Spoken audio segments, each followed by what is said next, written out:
Okay, so here's my fire blocking job. The only problem is I used the wrong foam, which is very flammable, which I'm going to demonstrate later in this video.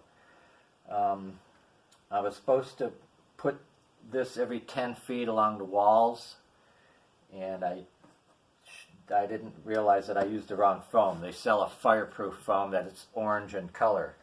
So I have some options.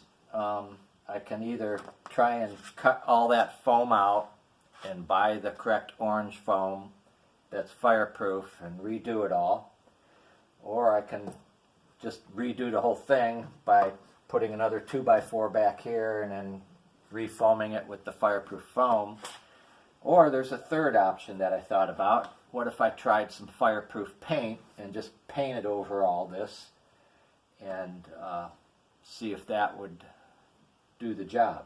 So we're going to go outside and do a little demonstration of some foam that's as is, and another piece of foam that I had painted with the fireproof paint to see if that idea would work. So let's go out back and see what happens. Okay, I'm going to do a demonstration of trying to burn the great stuff uncoated, and also have a piece here of the great stuff that was painted with the fire retardant paint. So let's put the fire, and as you can see, it's very flammable. And let's see what happens when we try to burn the fire retardant. As you can see,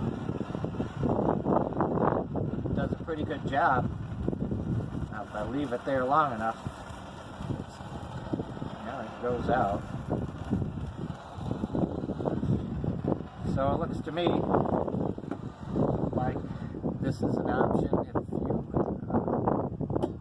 made the mistake that I did and used a great stuff for doing your fire blocking instead of using the orange fireproof foam. So thank you for watching.